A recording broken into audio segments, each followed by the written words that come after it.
காட்டாளன்.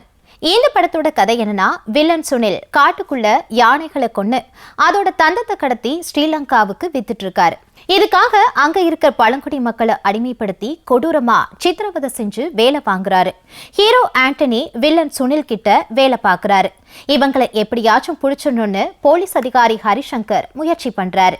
இந்த நிலையில அந்த மக்களுக்காக வில்லனை ஹீரோ பகச்சுக்கிறாரு. இதனால கோபமான வில்லன் சுனில் ஹீரோவை தீர்த்து கட்ட நினைக்கிறாரு. இதுக்கப்புறம் என்ன ஆச்சு அப்படிங்கிறது தான் கதை. தெலுங்குல அல்லு அர்ஜுன் நடிச்சு வந்த புஷ்பா படத்தை பார்த்துட்டு நாங்களும் கடத்தல் படம் எடுக்கிறோன்னு மலையாள சினிமா இறங்கியிருக்கு. அதுல செம்மரம்னா இதுல யானை தந்தத்தை வச்சு எடுத்திருக்காங்க. ஆனா அதுல இருந்த சுவாரஸ்யம் இல்ல, சுத்தமாவே இல்லைன்னு சொல்லலாம். ஹீரோ ஆண்டனி வர்கீஸ் கடத்தல்காரனாவும் விஸ்வாசியாவும் கடின உழைப்ப போட்டு நடிச்சிருக்காரு. சண்டை காட்சிகள்ல நல்ல நடிப்பவே கொடுத்திருக்காரு.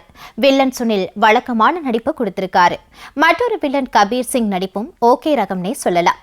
போலீஸ் அதிகாரியா நடிச்சிருக்க ஹரிசங்கர் நடிப்பு நல்லாவே வந்திருக்கு. துஷாரா விஜயன் கொஞ்ச நேரமே வந்தாலும் கொடுத்த வேலையை கச்சிதமா முடிச்சிருக்காங்க.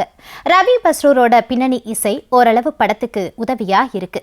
ஒளிப்பதிவு மற்றும் எடிட்டிங்கும் பரவாயில்ல ரகம்னே சொல்லலாம். நம்ம லோகேஷ் கனகராஜ் ஸ்பெஷல் கேமியோ ரோல்ல நடிச்சிருக்காரு. அதை படத்துல பார்த்து தெரிஞ்சுக்கோங்க.